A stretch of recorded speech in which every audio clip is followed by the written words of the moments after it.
बिस्मिल्लाहिर्रहमानिर्रहीम। अस्सलाम वालेकुम class, welcome to physics tutorials online. Class हमने इससे पहले हम लोग इस चैप्टर के अंदर चैप्टर नंबर 10 के अंदर हम लोग टॉपिक 10.1 को देख रहे हैं, जिसके अंदर हम लोगों ने एसएचएम को टॉपिक हम लोग स्टडी कर रहे हैं। एसएचएम के अंदर अभी हम लोगों ने सिर्फ मैस अटैच टू स्प्रिंग वाला टॉपिक को प्रॉपर्ली गो थ्रू कर लिया है, और इससे रिलेटेड हमारे पास जो, अगर आप लोगों ने वीडियो लेक्चर्स मिस कर दिए तो मैं लिंक डिस्क्रिप्शन में शेयर कर देता हूँ लिंक।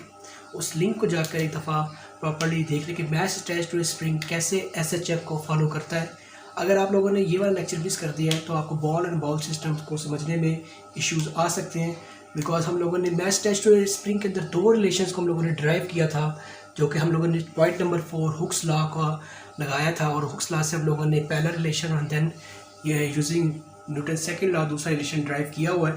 ये कैसे ड्राइव हुआ है ये हम आपको प्रीवियस लेक्चर्स के अंदर मिल जाएगा। और हम लोगों ने देखने हैं जो आज हमारा वीडियो लेक्चर है वो है बॉल एंड बॉल सिस्टम पे। इस लेक्चर के अंदर हम लोगों को एसएचएम को ही प्रूव करना है कि क्या ball and ball system SHM को फॉलो करता है कि नहीं करता। हमें जो कंडीशंस जो रिक्वायर्ड है, हमें कौन सी वाली कंडीशंस रिक्वायर्ड है, सेम कंडीशंस हमें जो एसएचएम के अंदर रिक्वायर्ड थी मैस अटैच टू स्प्रिंग, वही वाली कंडीशंस हम लोग यहाँ पर भी लेकर चलेंगे। वो कौन सी कंडीशंस थी कि सिस्टम में इनर्शिया होना चाहिए, restoring force, law of conservation of energy को फॉलो करता हो, एंड हुक्स लॉ को भी वो ओबे करे। सो ये वाले पॉइंट्स हम लोग इसमें भी अप्लाई करेंगे, जो कि हम लोग जैसे जैसे ये इस वीडियो लेक्चर्स को आगे लेके जाते जाएंगे आपको आइडिया होता जाएगा कि सारे के सारे पॉइंट्स भी इसके अंदर प्रूव होंगे। तो अब हम अपने लेक्चर को स्टार्ट करते हैं। हमारे पास हमें थोड़ा इससे आइडिया हो रहा है कि एक हमारे पास बॉल है और एक बाउल होगा, तो हम लोग उसको रफली ड्रॉ कर लेते हैं कि हमारे पास ये मैंने एक रेड ब्लैक कलर की लाइन में एक बॉल शो किया हुआ है यहाँ पे कि ये मेरे पास बाउल है, और यहाँ पे आपको एक बॉल नज़र आ रही है, और उस बॉल जिस पोजीशन पे इस वक्त पड़ी है ये है मीन पोजीशन ओ। अब आप बच्चों इसको देखिए, नोट करिएगा कि जिस पोजीशन पे बॉल पड़ी है एक इस पे डाउनवर्ड फोर्स लग रही है एफ, एक फोर्स लगा रहा है जो कि बाउल लगा रहा है अपवर्ड डायरेक्शन में। अब क्योंकि वो डायरेक्शन चेंज है तो मैं इसका नेगेटिव साइन ले रहा हूँ, ये भी एक फोर्स लग रही है एफ, और हम लोग यहाँ पे इक्विलिब्रियम का कॉन्सेप्ट लगाएंगे जो कि क्या है, sum of all the forces acting on a body equals to 0। ये साइन हमारे पास कौन सा है, समीशन का साइन है, और ये हमारे पास कौन सा साइन है, नेट फोर्स, मतलब ऑल फोर्सेस को हम लोग क्या करेंगे, ऐड करेंगे। सो बच्चों यहाँ पे हमारे पास जो फोर्सेस लग रही हैं वो दो ही फोर्सेस हैं, एक है ये वाली फोर्स और दूसरी है ये वाली फोर्स। तो हम इसको ऐड कर लेते हैं, हम लिखते हैं एफ, ऐड कर रहे हैं दूसरी फोर्स कौन सी है, माइनस एफ, और हम इसका रिजल्ट देखते हैं कि F plus minus minus F, और हम लोग देखते हैं कि ये प्लस का है एफ है और एक है माइनस का, और ये क्या कर रहा है एक दूसरे को कैंसिल, जो कि इक्वल टू है 0। इसका मतलब जो इस पोजीशन मीन पोजीशन पे जो फोर्स लग रही है इस बॉल के ऊपर एफ नेट, वो क्या है, 0। ये कैसे आई है, ये हम लोगों ने इक्विलिब्रियम के कॉन्सेप्ट को यहाँ पर अप्लाई करके देखा है। ओके, नेक्स्ट मूव करते हैं। आप लोगों को पता, लास्ट टाइम बताया था कि डायरेक्ट रिलेशन में एक चीज़ होती है कि जब किसी एक चीज़ में जो जितना चेंज आता है दूसरी चीज़ में भी उतना ही चेंज आता है। अगर यहाँ पे f 0 हो गया है तो इस पहले रिलेशन में अगर f 0 पुट करो तो मेरे पास डिस्प्लेसमेंट जो कि x है वो भी क्या हो जाएगा, 0। x भी क्या हो जाएगा, 0। और दूसरे रिलेशन के अंदर अगर मैं x को 0 पुट करता हूँ तो मेरे पास एक्सेलरेशन भी क्या हो जाएगी, 0। और हम लोगों ने एक चीज़ और देखी थी, पोटेंशियल एनर्जी क्या होती है, बॉडी की वो एनर्जी जो उसकी पोजीशन की वजह से होती है। तो बच्चों इस पोजीशन पे सब कुछ क्या है, 0, तो ये एक पोटेंशियल एनर्जी भी क्या हो जाएगी, 0। अब मैं कहता हूँ कि मैंने इस बॉडी को जो पोजीशन ए पे मीन पे थी, मैंने इस पे टूवर्ड्स राइट साइड फोर्स लगाई और मैं इसको उठाकर कुछ इस पोजीशन पे ले गया, पोजीशन ए, जो कि मेरे पास कौन सी है, एक्सट्रीम पोजीशन। मैं कहता हूँ इसको मैं मीन पोजीशन, ये जो पहले पोजीशन थी ओ, इसको उठाकर टूवर्ड्स राइट साइड मैंने फोर्स लगाई और मैं एक पोजीशन पे ले गया जो कि है एक्सट्रीम पोजीशन ए। और इस पोजीशन के ऊपर जो हमारे पास एफ नेट हो जाएगी वो क्या हो जाएगी, मैक्सिमम, और एफ के मैक्सिमम होने से एक्स भी क्या हो जाएगा, मैक्सिमम, क्योंकि हमारे पास डायरेक्ट रिलेशन है। पहला एफ के मैक्सिमम होने से एक्स भी मैक्सिमम हो जाएगा, और एक्स के मैक्सिमम होने से एक्सेलरेशन भी क्या हो जाएगी, मैक्सिमम। और इस पोजीशन पे पोटेंशियल एनर्जी क्या हो जाएगी, मैक्सिमम, क्योंकि ये बॉडी की वो एनर्जी होती है जो उसकी पोजीशन की वजह से होती है। तो बच्चों अब यहाँ पे देखना कि जब मैं इस बॉल को उठाकर इस तरफ पोजीशन ए की तरफ लेके जा रहा था तो मैं कुछ सेकंड के लिए यहाँ पे पॉज लिया था, कुछ सेकंड के लिए रुका था। जिस पॉइंट ऑफ टाइम के पे मैं रुका था तो उस टाइम पे स्पीड क्या हो गई थी, 0। और स्पीड के 0 होने से काइनेटिक एनर्जी भी मेरे पास क्या हो गई थी, 0। बिकॉज काइनेटिक एनर्जी का क्या फार्मूला होता है, 1/2 mv²। तो जब ये तीनों टर्म्स आपस में मल्टीप्लाई हो रही है, जब मैं 0 पुट करूँगा तो काइनेटिक एनर्जी भी क्या हो जाएगी, 0। अब ऑब्जर्व कीजिएगा, जब ए पोजीशन पे लाकर मैंने इसको छोड़ा था तो ये बॉडी ए से ओ की तरफ मूव कर रही थी।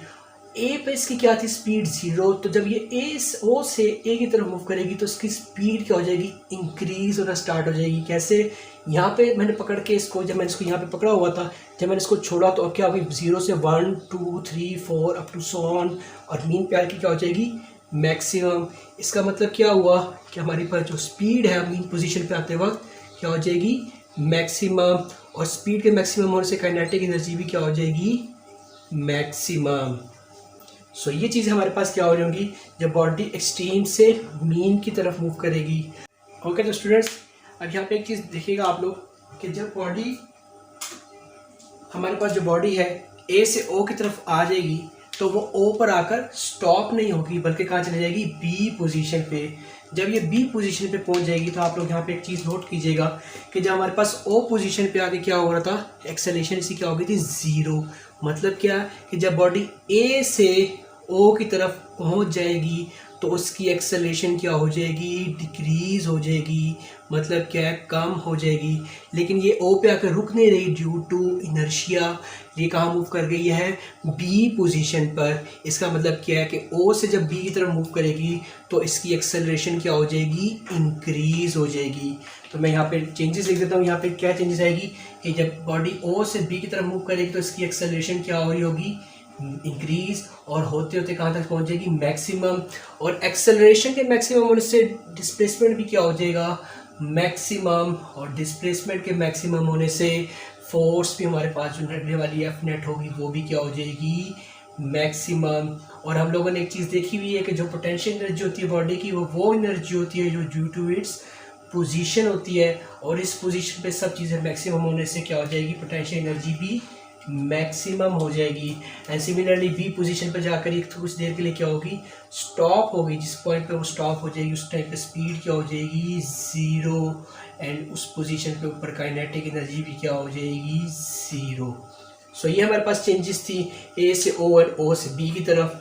हम इसको एक दफ़ा ओवरव्यू कर देते हैं ताकि हमें बेसिक चीज़ें जो हम लोगों ने इवेल्यूएट की उसका कुछ आइडिया हो जाए। ओके तो अब हम लोग इसको रिवाइज कर लेते हैं एक दफ़ा कि जब बॉडी हमारी ए से ओ की तरफ मूव कर रही थी, जब बॉडी हमारी ए से ओ की तरफ मूव कर गई वो ड्यू टू रीस्टोरिंग फोर्स हमारे पास मूव कर गई थी। और रीस्टोरिंग फोर्स कौन सी फोर्स होती है बॉडी की, जिसको वो पुश या पुल करती है टुवर्ड्स इट्स मीन पोजीशन। यहाँ पे जो रीस्टोरिंग फोर्स है वो हमारे पास वेट है उस ऑब्जेक्ट का, वेट ऑफ द ऑब्जेक्ट। तो यहाँ पे हमारे पास जो वेट ऑफ द ऑब्जेक्ट है वो क्या कर रहा है, रीस्टोरिंग फोर्स की फॉर्म में एक्ट कर रहा है। और इसको हम लोग किस तरह लिखते हैं, W = -mg। और ये माइनस साइन का रिप्रेजेंट करेगा कि ये रीस्टोरिंग फोर्स है। तो जब ऑब्जेक्ट ए से ओ की तरफ मूव करेगा तो उस टाइम पे हमारे पास जो रीस्टोरिंग फोर्स है वो इस बॉब की, जो इस बॉल की जो है का वेट होगा, जो कि होगा -mg। हमने आके देखा कि बॉल जो है ओ पे आके स्टॉप नहीं हुआ। क्यों, क्योंकि ड्यू टू इनर्शिया। और इनर्शिया क्या है, बॉडी की वो स्टेट है जिसके अंदर वो रहना चाहती है। जब बॉल ए से ओ की तरफ मूव कर रही थी तो वो मोशन के अंदर थी, इसलिए वो आके ओ पे स्टॉप नहीं की, उसने अपनी मोशन को बरकरार रखा, मतलब इनर्शिया के अंदर रही, और वो कहाँ मूव कर गई, ओ से बी की तरफ। करेक्ट। यहाँ पे आप लोग एक चीज़ नोट कीजिएगा कि जब बॉडी हमारे पास ए से ओ की तरफ मूव कर रही थी, मतलब जब हमारे पास जो बॉल है वो जब एक्सट्रीम पोजीशन ए से मीन पोजीशन ओ की तरफ आ रही थी तो उसके दरमियान में जो डिस्टेंस है वो कम हो रहा था। यहाँ पे ऑब्जर्व कीजिएगा, ये मेरे पास बॉल ए पे है और ये पोजीशन ओ पे है, इसके दरमियान में कुछ ना कुछ क्या है, फासला है। जब ये बॉल ओ की तरफ आ रही होगी तो उसका फासला क्या हो रहा होगा, कम हो रहा होगा। इसका मतलब जो बॉल ए से ओ की तरफ आएगी तो इसका फासला क्या हो रहा होगा, कम। मैं एरो हेड नीचे की तरफ लगा रहा हूँ, इसका मतलब क्या है, इसका डिस्प्लेसमेंट क्या हो रहा होगा, कम। ये एक्स क्या शो कर रहा है, डिस्प्लेसमेंट।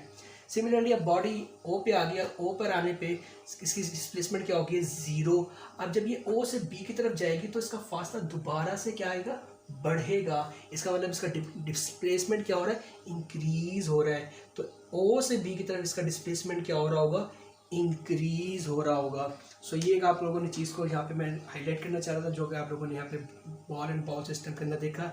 इसी तरह आप लोग बाकी अब चीज़ों को भी ऑब्जर्व कर सकते हैं कि एक्सेलेरेशन क्या हो रही है जब ओ से ए से ओ की तरफ आ रही है, ओ से बी की तरफ आ रही है।